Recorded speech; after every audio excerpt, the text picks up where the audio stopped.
Dr.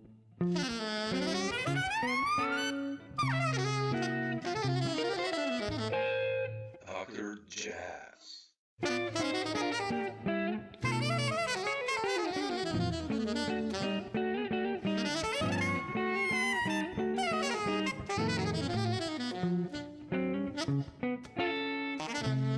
But Nat, thanks for taking the time.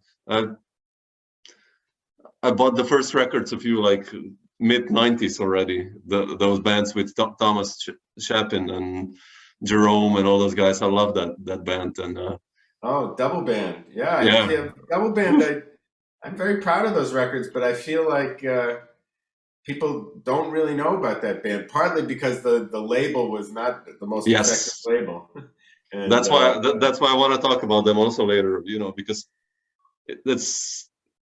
those records for me represent the best of mid-90s, early 90s, what New York, kind of this downtown scene was happening. And those groups are just like, still the music now, if you put it on, like I listen to it today, like it's still so much alive and modern. Thank you. I mean, 30 years ago. We could, there's so much great music that's been made all along. I have to tell you, I never have been much into this. Obviously, people keep making records and you want coverage of like your new record, right? But the fact that music fans are only interested, like only want to know about what came out this year when there are literally hundreds of thousands of records you've never heard. And for you, it'll be a new record, So, so, bizarre, like there's a website in Argentina and they send me a thing every year. They want to know my favorite records of the year. And I've done it a couple times, but I say, how about if you want to really do something interesting, ask musicians the 10 records that they love that you don't know about. Yeah, this would be so much more interesting for me. Because that's how I find out about records. My friend says, "Oh, you don't know that record that Joe Chambers made with because there's I'm still discovering things on Blue Note and for me they're new records. Of course you listen, and if it's from 1970 something or whatever, you might have a feeling about, well, this sounds very dated or it doesn't. But that in itself is very interesting. And I think thank you very much. I think that I have authored a number of these records that I'm sure 90% of your listeners don't know, and if they listen to them, I don't think it matters whether they were made 25 years ago or yesterday. It's music they never heard. Yeah, I mean, it's like I did this talk with Jerome Harris, who you played a lot with, and he's done like so many amazing records. Also, like that stuff as a band leader, and like no one knows that stuff, or nobody knows Jerome's records as a band leader. Like there's some people know it, but like it's really like so much music that's out there. It's just scary sometimes, like. And even I mean, I have you like on a couple of records at home of yours, like couple 7 or 8, and you've been extremely prolific, as a composer and as improviser and as a band leader. And it's still so much to discover, and that's so amazing also about this music, and I love that, and So I'm looking forward to investigate your brain in this next 1 hour. You can ask away whatever you're curious about. I mean, I wanted to ask you about Sylvie. You mentioned Sylvie Courvoisier, and there's a record you guys did, Lockdown, which came out last year on Clean Feet. Yeah. And I listened to it, and it's such a beautiful record, and it kind of reflects. I read the liner notes. The situation we said we will not talk about, but still, on the other hand. Well, I mean, that is in a way a little more interesting. What's not interesting is to listen to people say, "Oh, I was going to play the Montreal Jazz Festival with kids." All right, so that's boom. If you want to tell me no, but what is interesting is how did your creativity modulate in this time? And how did this one happen, and how did you decide to do it? I mean, I know you played with Sylvie with Mark, but. Honestly, it's a typical story because we had a tour. This was a new co-op trio that we put together with Julian Sartorius, this very good Swiss drummer. Yeah. And what do you think? We had like 10 gigs and like 5 of them were canceled. And one of the ones that was canceled was in Bern, which is where Julian's from. And Julian said, I know a studio we can go in. So basically, instead of having a gig, we went into the studio for a couple of days. And then we were happy with the results, but we didn't have time to mix. We came back to New York and we had James Farber mix it with us. And that was all done remotely as well. We were never in a room with him. You know, I mean, James Farber, he's a master, but it's just so funny. You work with these people you've known for years and years, and suddenly you're... But of course, we also are lucky because we have this technology where we can put all the music in Dropbox and he can download it and he can mix it and send you back a thing and you can kibitz about it. I mean, it's a whole process that, when I was making music in the 90s, who could even imagine you make a record that way? It's bizarre, Yeah. But anyway, so that record came from this trio, and we wouldn't have made the record if in fact the gig had gone on. It's bizarre. We were thinking about recording after the tour. Yeah. No, it's nice to see. I think it's a nice thing that musicians, we still did records in this era, and that you also kept. You know, I think that's one thing that kind of pushes you at least to stay creative and. Well, now this is another bigger subject in terms of still doing records as opposed to just putting things up online and stuff. Exactly. Yeah, when people who are of my age, I mean, I think even younger players like yourself, you want to make a record, you want to make an album, right? You don't want to just put a bunch of tracks online that are kind of not grouped in any way and I mean, I feel sorry for young musicians that the thing of making an album has become somewhat artificial in a way. True. Because it's not how people listen. But it really was,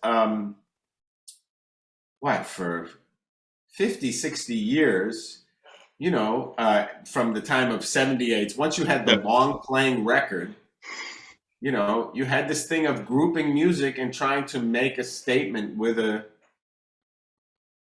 long playing record and then later a CD.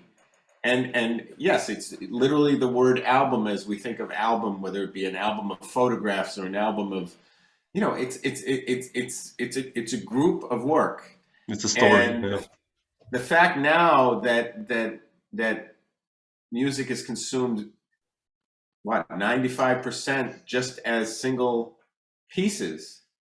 Yeah. And if you make a piece that's too long, the chances that people will just, you know, cut it off because they have very small attention spans and they're listening to it on YouTube.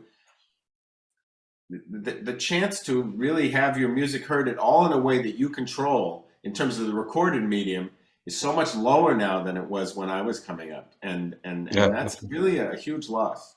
Yeah, I agree. I mean, like, for me, it's still like the idea of, well, when I said, you know, I bought the double band record, it was always for me when I saved up some money and, you know, you went to the store and like, okay, it was a process that I still remember. And of course you do on with records and LPs. I mean, and just, you know, you unpacked it, you read the liner notes, you chewed that record like over and over and over. And actually I remember the tunes then, and, you know, I know what the record is about. And now it's really like this romantic idea is gone for many of the people. And it's not just romance, it's also just really understanding an artist, you know. Yeah, true. I teach at the New School and you know, I mean, I love, a lot of the students are really great, but when you'll say, you know, do you know this musician?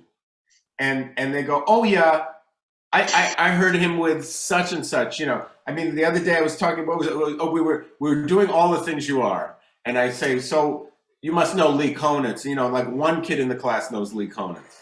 Oh, no, are you kidding me? Wow, man. Yeah, no, I'm serious. And then I say, well, this is a guy who in a way spent his whole career playing this tune and you know, and went so deep into it and stuff. And then this other kid go, oh yeah, I know Lee Konitz. He's on that, you know, he did that Kenny Wheeler record with Dave Holland, which is a great record. Yeah, Angel Song. Yeah. That is a great group. But I go, yeah, but you know him with Warren Marsh, right? Warren Marsh. Anyway, they have no idea. So it's this thing of somebody's career being reduced to this tiny little thing because they can hear so much so fast. Yeah. But yeah, exactly as you say. In my day, I only had so much disposable income, but and there was a record store in my little village, and I'd go in, and they had the new. For instance, I remember the Better Get It In Your Soul, the Mingus reissue that was Mingus plus some other tracks. It was a double record set. And I remember getting that record and it's a great record. Yeah, and, sure. And I remember listening to that record pretty much exclusively for like 3 weeks. Yeah, learning all the songs, reading the liner notes. Yeah, and just totally. And of course, I know that record, probably those records that I got at that time, I know much better than any Charles Mingus record I only got in the 2000s or something, because I'm not that much better than everybody else. I'm zipping through everything now. Yeah. But I really do stress for my students that, you've got to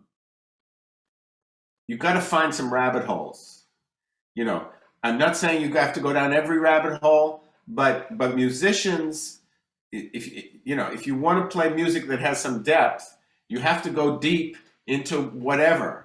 Yeah. It can be your choice. I don't try to tell them what to do. I'm teaching an ear training class now that focuses on world music stuff, so we go all the way around the world.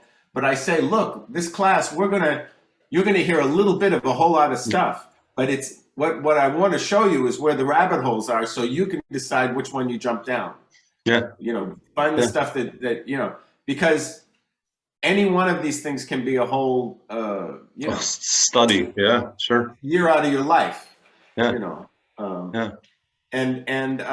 So I'm happy to hear that somebody. I'm always most gratified when somebody says, "Oh, I love this record." Maybe it's an artist. I paint to it, or and this track, and I listen to this. The whole idea that somebody listened to one of my records over and over again, that really makes me happy, because I listen to many records over and over again, and it's really a very different thing than making a survey of all the recorded works of anybody. Yeah. And certainly these iconic records like Love Supreme or Kind of Blue or whatever. Why are these so famous? They're famous because people listen to them over and over and over. Yeah, exactly. And then there are so many under the radar records, under the radar, which should be out there, but because of strange coincidence of bad luck or somehow they didn't get pushed through, I guess. So that's also a fact. Yeah. But it's also funny what you mentioned, like with investigating. I led a workshop last year, and some really good musicians who finished, were about to finish jazz universities, right? Came to the workshop, and we were talking about drummers, and the drummers were killing on the workshop. And I led a combo, and the drummer knew like Jeff Ballard and Billy Kilson, and then I started naming all these other guys, like, Mike Sarin and Tom Rainey, and going back to Barry Altschul, I don't know, Bill Elgert, like even going Paul Motion, and the guy didn't know him. And I was like, man, really? If you play an instrument, you should investigate really not only your instrument, but, one thing I've really had to get over, because it makes them feel bad and it makes you feel bad. Yeah. So when I mention somebody and I get these blank puzzled looks, I just say, please write down this name. Yeah. And then I go on, because I used to, when I was first teaching up at Berkeley, are you kidding? Yeah. You don't know Paul Motion? Are you? I'd get all worked up. And it doesn't really help anything. You're right. Just say, this cat is a heavy dude, write it down, check him out. What would really exasperate me more than that would be when I would turn a kid on to that, because I've had this experience a couple of times where the kid will come in and go, oh, oh yeah, I listened to Lee Konitz, he's amazing, or whatever. And then I say, well, you should, what did you listen to? Oh, I listened to, one track. Basically, I go, well, there's a lot more. Why don't you come back next week and tell me what else you've listened to? And they come back the next week. What else did you listen to? Oh, actually, I was listening to something else, and I just get the, the basic ADD profile of, I'm sorry, so many, and this is not a case of a problem of musicians. This is a problem of society. Yeah, definitely. You see it in musicians, but I see it in my daughter. I see it, musicians are no different than anybody else, except that I think that musicians, young musicians who are trying to develop a voice are going to be more handicapped by an inability to go deep. And because if you are just skimming around, listening to a million different things and going, oh man, this is so awesome, and this is so awesome. Wow, man, it's just amazing. I can guarantee you that kind of person is not going to figure out what they sound like. Yeah. Because they're just like, it's connected to society that the focus is less focused. But we're in a crisis of focus. I think through all generations, and even though I'm an old guy and I grew up before all this stuff, I see it on myself. We're the same, actually. Yeah. Sure, I have to stop and say, no, Ned, you need to practice right now, because you start with the email and then send you a link and you start listening to that, and you can just kind of cruise around and time goes. Never really settle down on anything in the whole course of your day. Yeah, but I wanted to ask you, Ned, we're talking about investigating an area. How were you let's say in early 70s or late 60s? What did you dig into? I'm not quite that old. I mean, late 60s, I was only 13. Yeah, I don't know, when you started listening to jazz, that's what I mean, whether it was already a teenager or like mid 70s or early 70s that you started digging records, and how was your process there? Well, so I was like a little music jock in junior high school. I played in the, local Boston City orchestra kind of thing. I was into music when I was very young, but when I was very young, I was mostly into it because I was good at it, and I wasn't a good athlete. I wasn't, kids do what they try to get some positive feedback. But in terms of listening to jazz and really getting blown away, so when I was 10, 11, 12, my sisters, I had older sisters, and they were very into Motown. And so first I was really into R&B. And I was playing the clarinet, and then I kind of switched to the saxophone, largely because there was a girl who's still my friend who played clarinet better than me.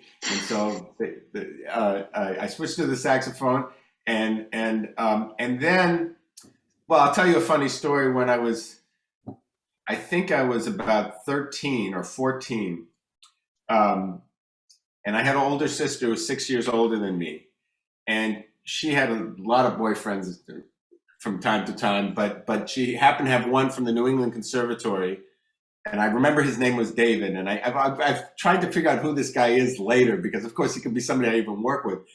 But anyway, I was practicing my saxophone, and I remember he came into the bedroom and he said, "Oh, you play the alto saxophone. You should listen to Erik Dolphy."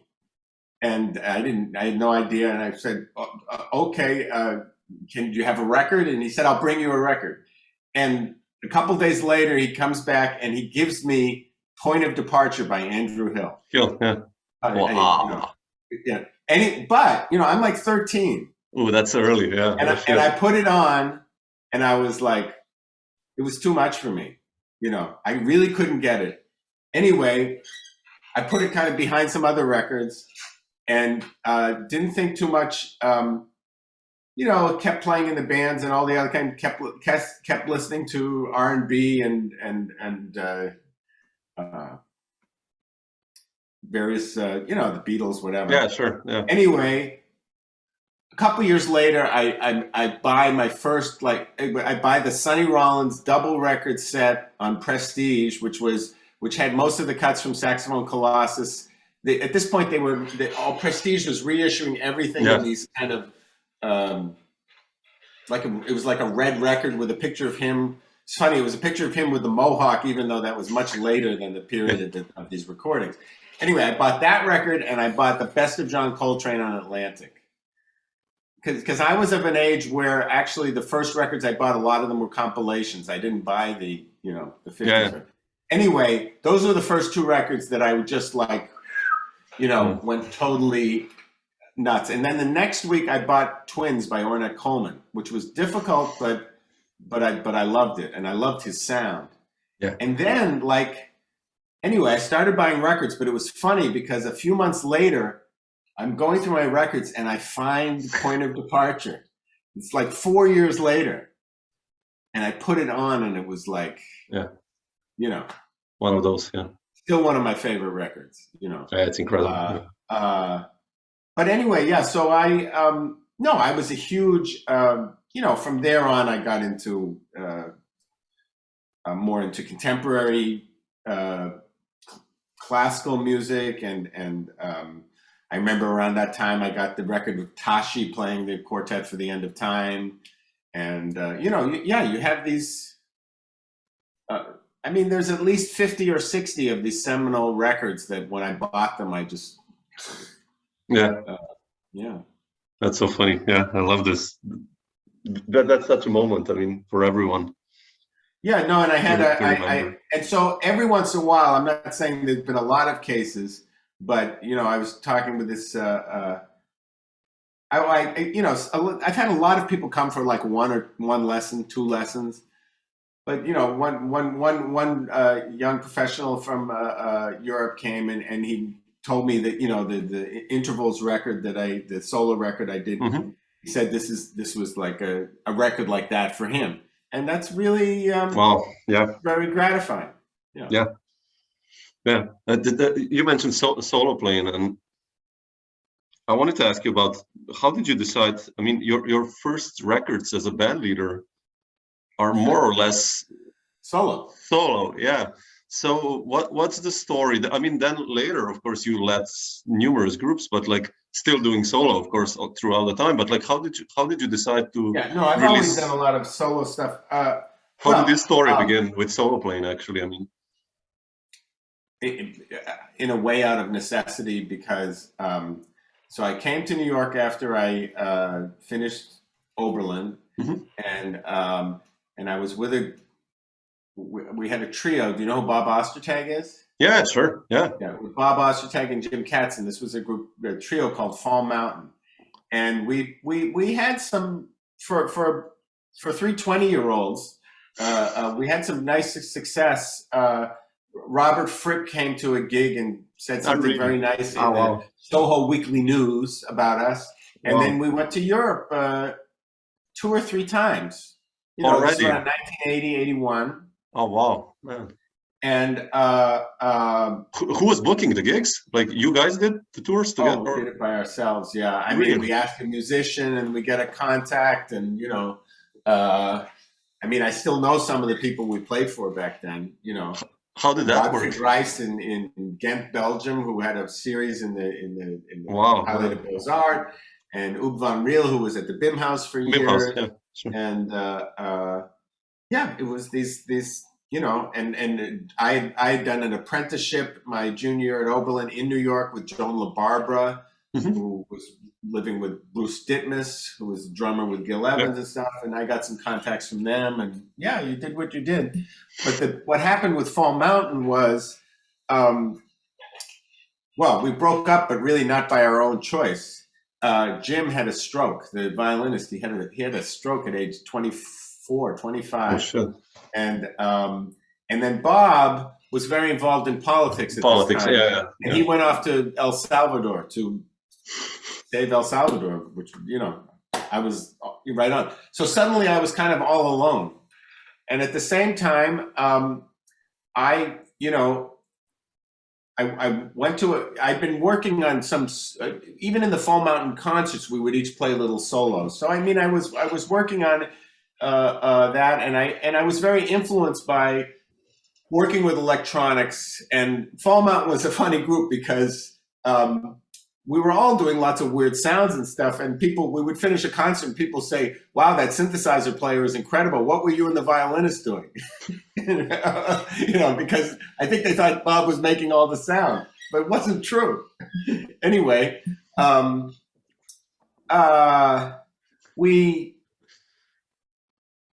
I had been doing some solo stuff.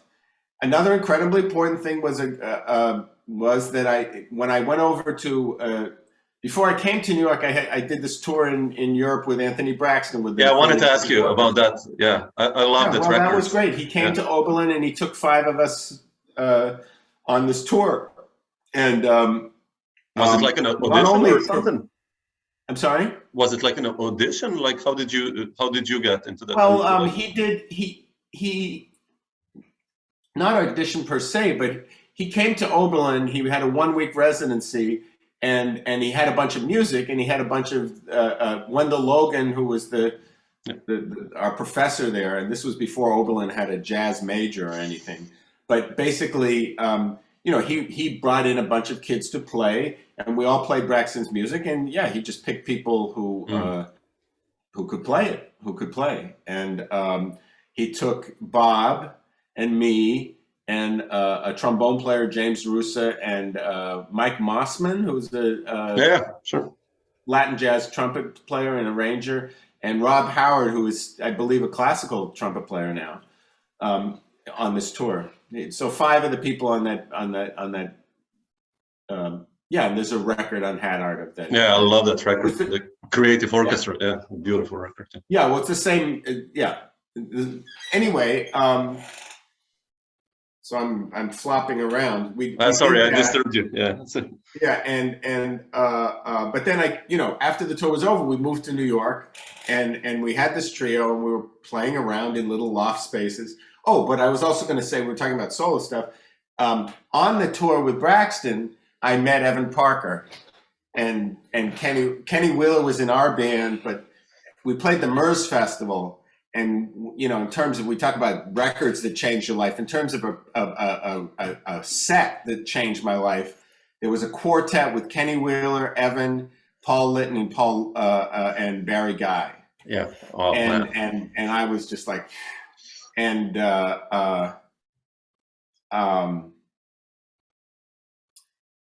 later when I did the tour, some of the touring with Fall Mountain, I visited Evan in England. And that's how the Evan connection happened also. Yeah, I wanted to ask you about Evan connection later also. You guys did so many records. Play together until years later. Yeah. At this point, I was going there. I mean, I kind of was, and it still happens with me. I kind of wanted a lesson, I guess, but he didn't want to give me a lesson, and he didn't. We just talked and listened to music. But there were some very important lessons, and I remember that visit. I'll tell you a story about that visit, which I think is so.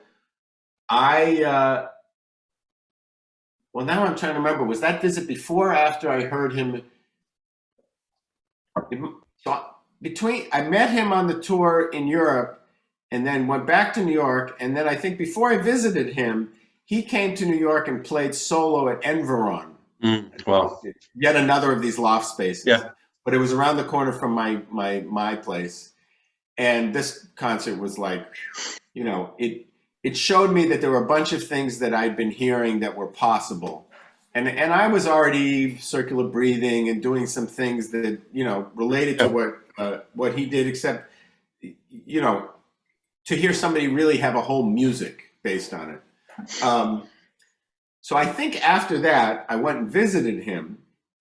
And I was asking him, so did you invent all this stuff? It's great, And he said, let me play you something. And he put on a recording, which was a sopranino saxophone player who couldn't circular breathe, but who was doing something that sounded kind of like Evan, except it wasn't together yet. It was, it was broken up. but it clearly had some of the, you know, it was pointing in a direction of like what Evan would get to with something like Monoceros. Yep. And he said, "What do you think this is?" I said, "Well, is it you before you got it together, and you're playing a sopranino and not a soprano?" And he goes, "No, it's not me. Who do you think it is?"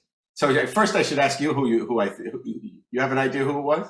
Well, I guess Lacey would be too early, or Liebman is like also not. But like talking about think about this is cyclic minimalism. This is not a jazz. This music was not jazz. Shit, I don't know. It was Lamont Young. Because Lamont Young played the saxophone. So did Terry Riley. Yeah. It was Lamont Young playing the sopranino saxophone. So that's where Evan got the idea then, kind of. No. Now get this. I said, so you heard this? And he goes, no, I just heard this. I'm playing this for you because I just heard it a few months ago. But never say you invented anything. That's the moral of this story. You know. Because these things are in the air. Yeah. And basically what I got from Evan is, you know, yes, there's music in this solo language. And he could tell, because he'd heard me play, he could tell that I was accessing some of this. So he was like, so go find the music. And that's a good one. And I went home and the other thing that happened was Fall Mountain broke up, as I say, it wasn't like we slowly hated each other and then the band broke up. It was like Jim had a stroke and Bob took off, and I was very abruptly, like without a group that I was working with. And I'd already met like Zorn and a lot of people. I was doing improv stuff, but I didn't have a band. And I had these contacts that we'd made from Fall Mountain. So I started practicing hours a day solo. And that's where that's how the music kind of started. And I think I found the music there. Yeah. How did on these tours, like, I mean, you've done this like for a couple of years actually in the early 80s, right? The solo gigging. From 1981, Fall Mountain was like 78 to 81. Okay. And from 1981 to about 1984, I pretty much just played. I just played solo. I probably played 100 solo gigs, and I used to. It's like now. I have to say, I'm sorry when people are like, "Oh, you need to do vinyl." I used to take a rectangular drummer's trap case filled with LPs to Europe, along with my horns, and in those days you could take a lot of stuff on the plane. And schlep it around and sell one LP, but I mean, literally 80 pounds of records. Yeah. And so the idea now that I'm going to like start taking boxes of records on tour, I mean, forget about it. If you tour, if I was as young as I was then, anyway, I can't get nostalgic about LPs in terms of practical, they weigh too much. Anyway, how are these tours like for you, being solo on the road? Like, like. Well, they were fun. I mean, you still meet people. Yeah. I do think one of the reasons that I started Semantics, which was kind of the next band, was because I was tired of playing solo. Yeah. I mean, I didn't get. I still enjoy playing solo. I'm not. Yeah. No. Yes, as a socially, exclusively playing solo. But hey, think about like, I don't know, classical guitarist. I mean, there's lots of people who make careers. Oh, sure. Yeah. That's what they do. Julian Bream must have, played 10,000 solo concerts. Yeah, no, I'm just asking because, the idea of jazz is also the kind of social aspect and the interaction aspect on stage, of course. I mean, improvising with other players. So absolutely. It's interesting. That's true. Yeah. But I kept doing some improv through all of that. And I have to say, in that part of the 80s, I was very consciously not trying to be a jazz player. I was doing my own music. And I was also in that period, I did something which I think later was very helpful in a direct way, but I was studying with George Coleman. Really? He was making me very aware of what I... Wow. Didn't know what that. I knew and didn't know jazz-wise. Because this guy, you know, was an amazing teacher, and he helped me with my ear a lot. But he also had made me aware of what I can't hear. I don't have his ear, you know. So that, because he didn't do anything with music, you had to just, he would just play chords, and you had to hear the chords, and you had to run these, he'd give you these scales that you'd be playing, you had to hear where it went, and you know, it was kind of like, he showed me the mountain, and I said, okay, you know, I don't think I'm climbing this mountain in this lifetime. But I can't, but it helped me get somewhere else. Yeah, you know? yeah. But you mentioned you didn't want to become a jazz player. I mean, you kind of always led your own career, as many guys that you hung out with, like, you know, Zorn, Elliot Sharp, I think all of you guys, Bobby Previte, let's say, all these guys from the downtown scene, if we call it like that, from the early 80s, you kind of found your own voices, which we talked about before, funnily also. But like, how was this early 80s or mid 80s scene in New York like, if you think about it now, regarding creativity and playing gigs and the community, the musical community you hung out with? What are you're asking how I would compare it with today? No, I mean, how your view of it, if you look at it back now, like, how were the gigs happening? When you're in the middle of things, you never think, oh, this is, you know. Yeah. I'm sure when, you know, Charlie Parker was hanging out at Mittens, he wasn't thinking, oh, I'm at the birth of bebop. Exactly, You know, he was just doing music, and I don't think we were. There wasn't any self-conscious feeling of we're starting something, but I do think it was definitely a community where everybody, yes, the highest value was on a personal voice, and we had all studied enough vernacular music that we knew we wanted to use it, but we didn't want to be trying to climb those mountains. And, you know, I'm not going to outdo Cannonball Adderley on the alto saxophone in the jazz idiom. For me, that seemed really kind of absurd, but it also seemed absurd to just copy these people. So it's this thing of just trying to find what it is you do, and I do think, you know,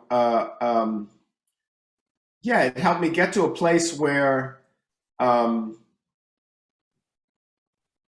know, I can tell you a million things that people do on woodwind instruments better than I can do them. But I also, if I'm going to be the most immodest, if people are familiar with me, they can tell it's me in 10 seconds. Yep. As opposed to a million players who, you know, are so much about absorbing and reabsorbing and reiterating what's been done before.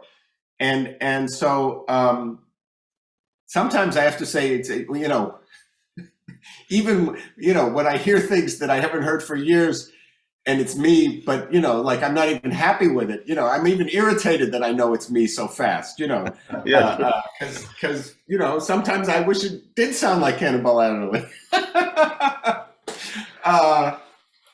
Anyway, it's funny. I use him. You know why? Because he has the same birthday as me. Oh, really? Oh, wow. Okay. Funny. Anyway, but yeah, so I think that because that was very much a value, but I do think the thing that was distinct about this downtown scene, because we were not only trying to separate ourselves from the mainstream jazz scene or the loft jazz scene, but we were also separating ourselves from the European improv scene, which was its own kind of Catholicism. Yeah.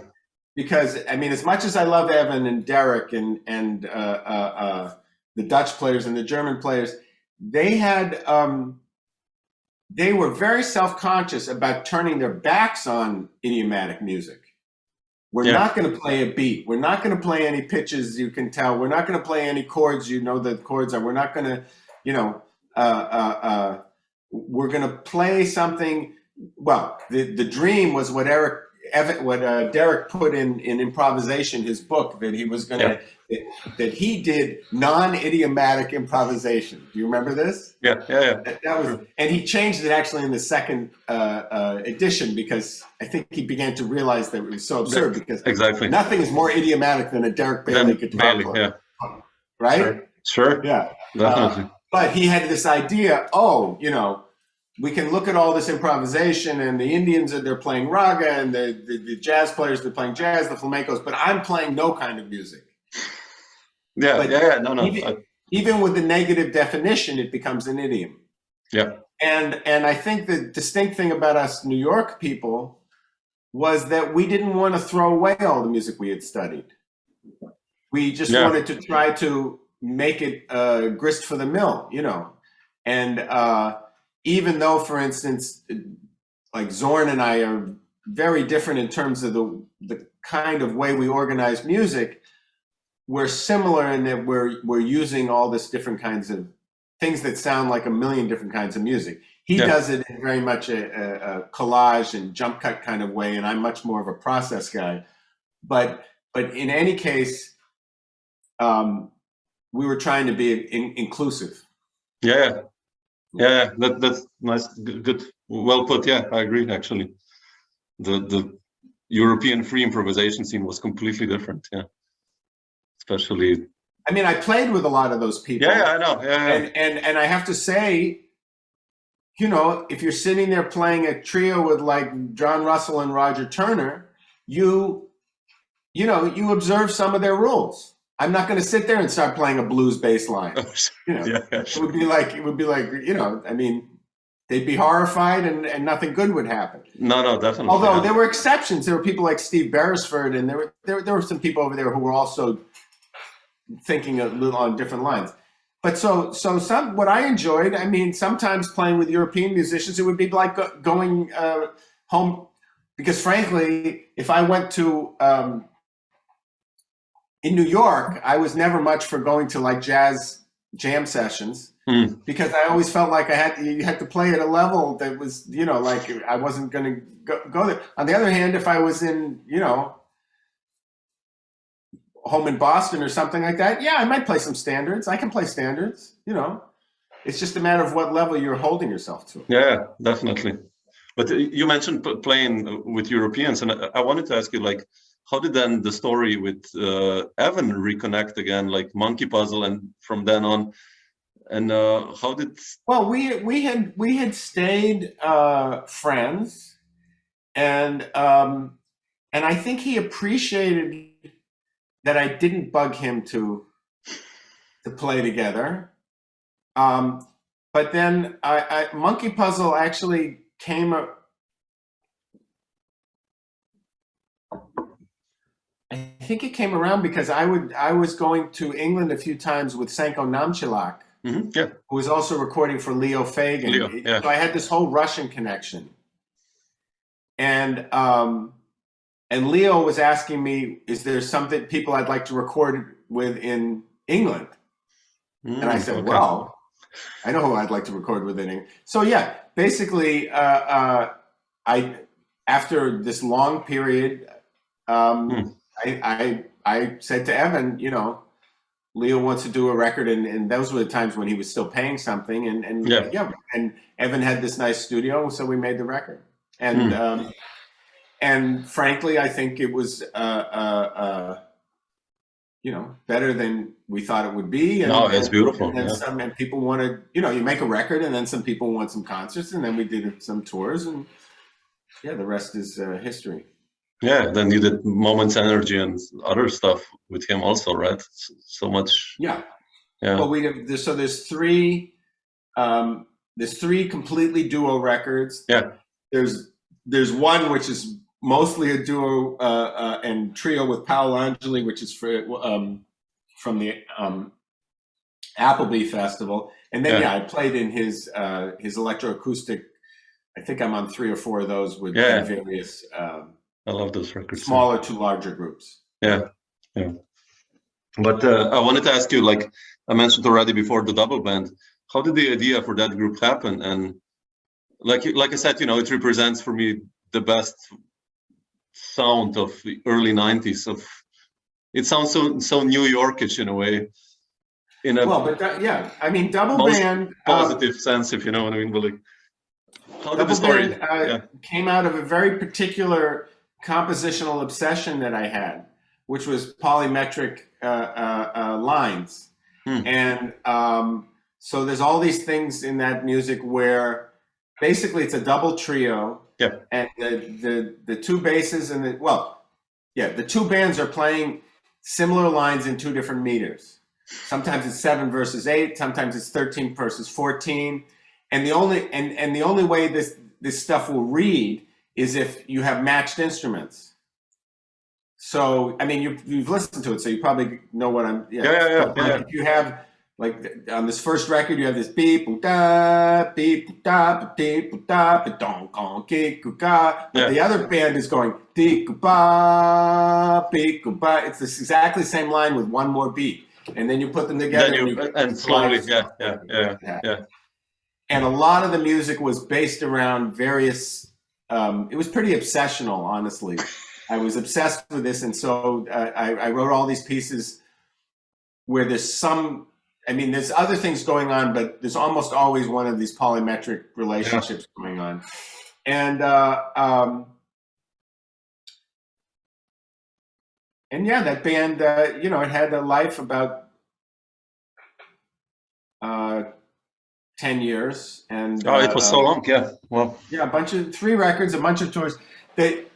I of all the records that people didn't hear was the last one, which really hurt me, because the record, Mer's Music, they kind of went kind of moribund just when the record came out, and this was also right when Thomas died, so people really didn't get to hear that record. And I think a bunch of those CDs probably were thrown out from warehouses where I have a few copies.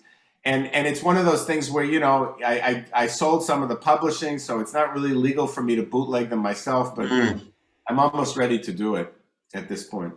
But the other thing that was going on, is I was living around the corner from Steve Coleman, and we were practicing together a little and stuff. Really? And I know Steve from way back then. That now explains a lot. Wow, okay. Right? Yeah. Wow. But it's also a case where, I'm not going to try to say that he got the ideas from me, not at all. No. And I didn't get the, but there's a lot of commonality in terms of the rhythmic relationships. He's working with some of the same ideas. Yeah. And I was coming from a much more ornette-based background, because it's much more melodic. Steve is much more of a thinking, even when he's doing all these kind of wild crossing things, he's also thinking about chord changes in a more jazz way than I am. But but there was definitely a relationship, and also it was really a great bunch of personalities, I think, that went through the band, between having Billy and Chris there, when 2 out of the Medeski, Martin, and Wood thing, and also, of course, for me, I always got a kick out of people. People I can't tell you how many people said, you have a lot of courage to have another guy in the band playing the same instrument as you and playing that much saxophone. But I always thought it was, why wouldn't I want the best alto saxophone player I could get? And Thomas was phenomenal, and we played quite different. Yeah. But at the same time, you gel so together beautifully. Yeah, we could do enough of the same things that it would really work. But but I was also aware that if suddenly the thing broke into swing and I wanted somebody burning at like 260, he could do it on a level I couldn't do it. So that was great. I had that in the band. He's incredible. He's one of those most underrated jewels of American jazz, I think. Well, it's one of those things where underrated these days is really just a matter of undernoticed, because it's like, maybe better. Yeah. People just take, if you heard it, the people who are most underrated, and I think I seem to be getting on everybody on a bunch of number one on people's underrated lists. It's just a matter of people who pass under the radar, and Yeah. the radar, why people are paying attention to different people at different times. Let's just say there are a lot of reasons. And Oh they yeah, don't there all are have to do numerous. with- Yeah, sure. Yeah. Yeah.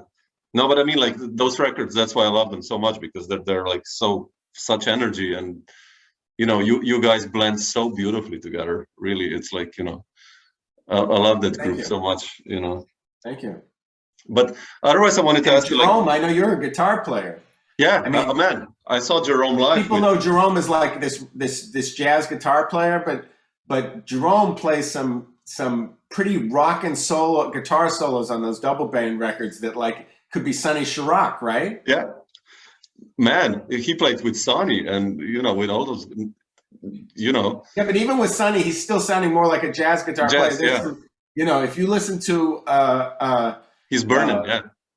yeah, there's some pretty hardcore songs on the double band record where Jerome is playing, and you think it could be Blood Ulmer or Sonny Chirac or something. Yeah, he's such a player. Also, I love his playing. I mean, especially those leader records of his, like the 3 or 2, I think he did. It's beautiful stuff, really incredible.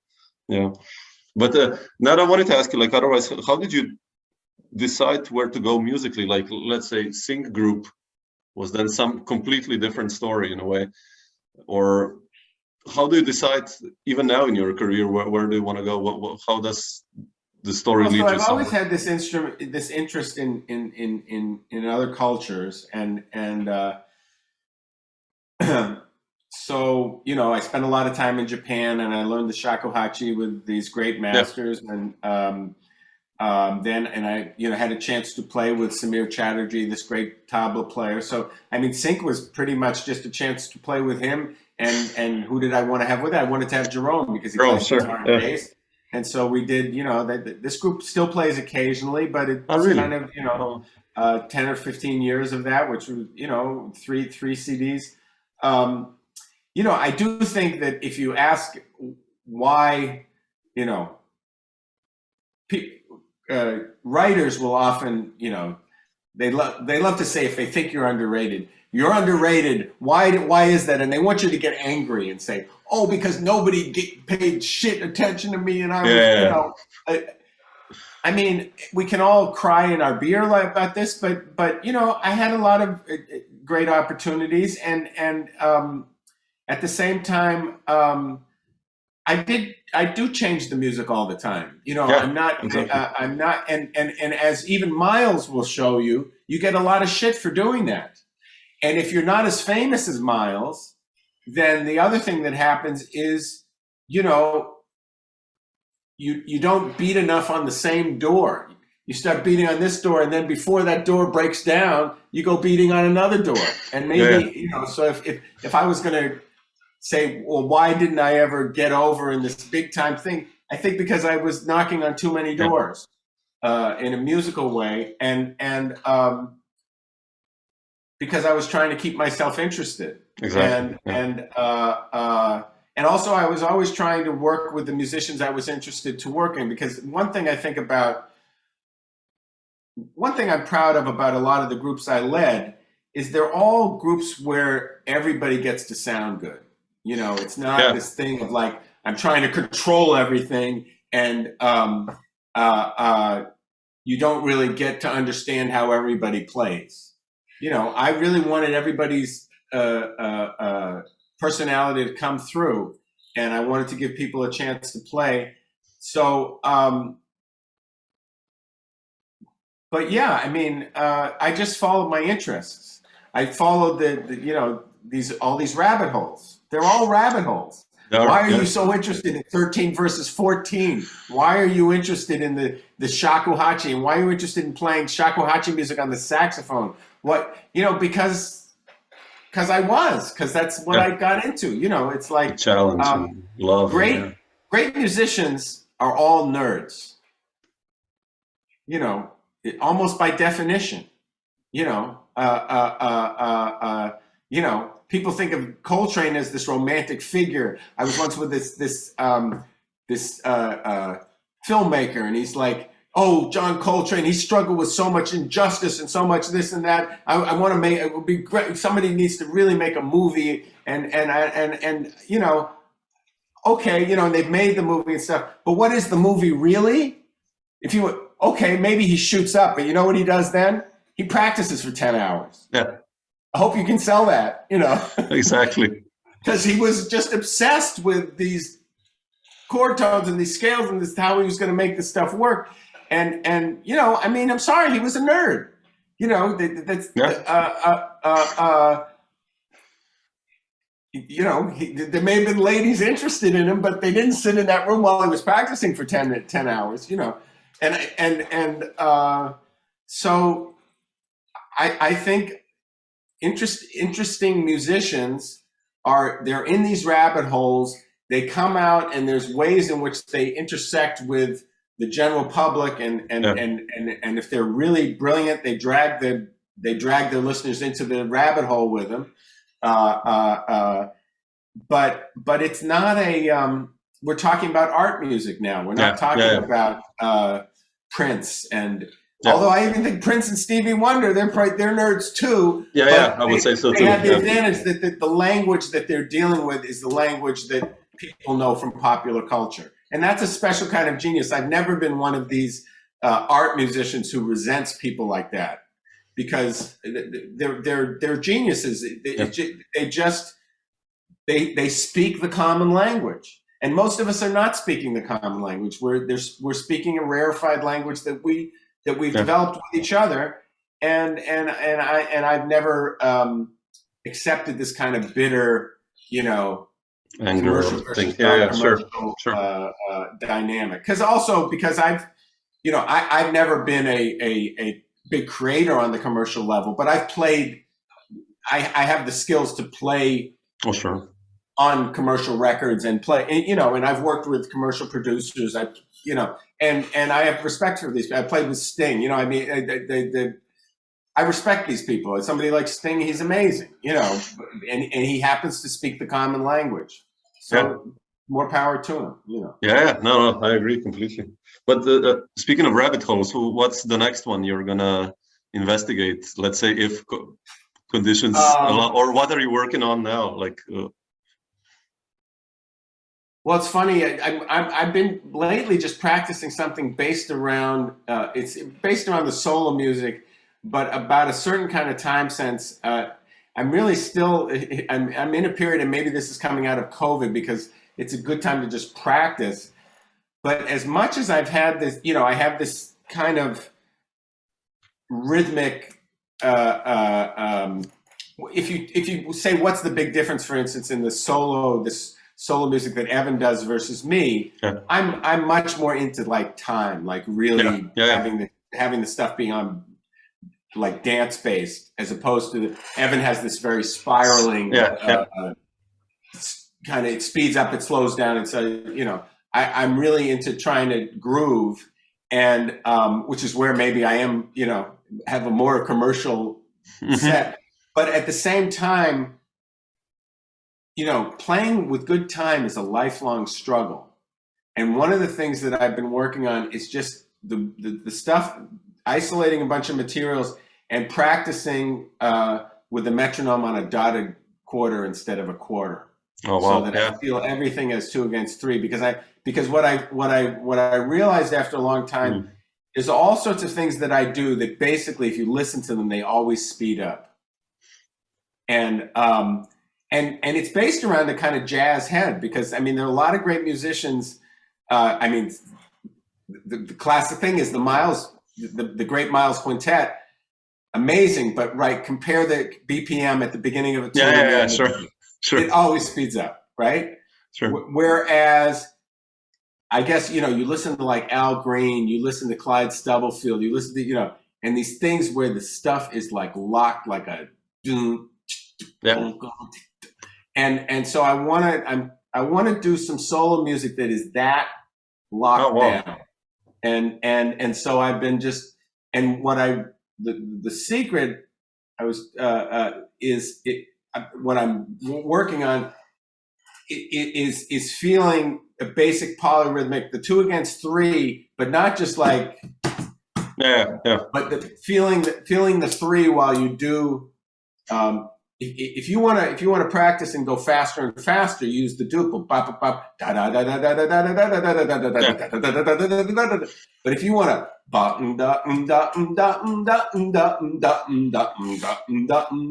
you know what I'm saying? It's like in groups of three. Then you're going to get a major scale that totally locks down. So that's the rabbit hole I'm in right now. You asked me, Wow, man. I just want to, but it's challenging because I'm also, 65, and I had a big accident in 2010 that left me with some residual numbness. So the other thing that I'm doing is I'm just trying to maintain the technical, my physical abilities at the same time. But I would like to in the next period record some new solo music and have it be almost like I'd love to make a solo record that's almost like dance music. Man, ooh, okay, beautiful. See if I can do it. Yeah, beautiful. Looking forward to hear that. Yeah, cool. And then, I mean, ensemble-wise, I've been enjoying this trio with Sylvie and Julian. We were supposed to play with Mary Halverson in Berlin. Oh, really? Sylvie had written new music. This was the concert that I was. Oh shit! Oh man. That I was unable to do, but I did before that play a few concerts in Poland with my old friend Kazuhisa Uchihashi. Do you know him? No. Okay, so you're a guitarist. So here's if you want a name that you don't know. No.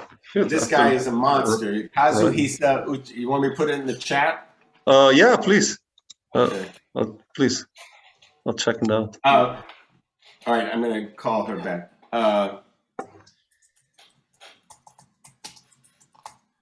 So, here he is. He plays the guitar and he plays the daxophone. Do you know what a daxophone is? What is that? The daxophone was invented by Hans Reichel. Okay. Hans Reichel was? I know him. Yeah, sure. Okay. And he was also a great builder of guitars. Yeah. And Hans, of course, passed, and Kazu is the world's greatest daxophone player. Oh man, I'll have to check this out. It's simply a clamp with a pickup, and you clamp these pieces of wood that Hans designed to it, and you either bow them or you play them with a mallet. Oh wow, okay. Or a stick. Cool. And Kazu and I played, in terms of a record that you might not know, which I think is even a much more realized group than the Semantics group, RUB, which that's a record that came out in 2006 or 7, that nobody knows that record. No, I have to check it out. Yeah. Super new stuff. It's RUB. The title is it's Rothenberg, Uchihashi, and Bennett. It's Sam Bennett, the same drummer. Yeah. From Semantics. Yeah. And anyway, I was playing with Uchihashi in Poland before. Yeah, and we got COVID together. I mean, the truth is, I hate to say it, but it's still just very dangerous to play clubs. Yeah. If you can play concerts with dressing rooms and backstage entrances and all of that, it's really pretty safe. But we played these places in Warsaw and Łódź, and I mean, the dressing room is down the stairs past the place where the whole audience is going to the bathroom, and you have to walk through the audience. I mean, just like the Village Vanguard or something. I mean, come on, what I'm a little embarrassed to say is, I very consciously was not playing places like Barbès, places, like 55 Bar, or these, places, this kind of place in New York. Yeah, I didn't, back then. but, then you go to Europe and you play them. And what kind of knucklehead are you? I mean, but it's been tough for musicians, and without going into the boring thing we talked about how many gigs you have canceled. When you go for such a long period of time without being able to play in front of people, you really do feel you're just like down in your rabbit hole, you know, looking at the walls and you know, those Polish gigs, they were really fun. People really loved it. It was a great feeling of joy in the place. And, you know, that I'd really been missing, but at the same time, you know, you paid the price. I did pay the price. But anyway, I hope that this whole period is coming to an end, and I hope we can get back to kind of normal approach to, you know. And even when you talk to people like, so what are you doing these days? It's like, you know, there's a certain amount of like moving out of the house and back to the house. There's a certain usual cross-pollination between the rabbit hole that you're in at home and the work you do outside the home. And in this COVID period, it's, you know, it's basically been, the dynamic is between the rabbit hole at home and the movies you're watching, you know, because exactly, you know, true, and maybe there's an interesting dynamic there, but not that interesting. Bizarre, you know? So I really am looking forward to getting back to a more normal dynamic. Yeah, we all are. But good to see you. You have so much energy. I mean, like, it's so nice to see that. Well, I'm literally just got out of a box. Yeah, but still, you know, it must seem like I have energy. No, but come on, you know, you've always been creative for the last 40 years, so it's nice to see that you still have this urge going on, and that's so beautiful. So.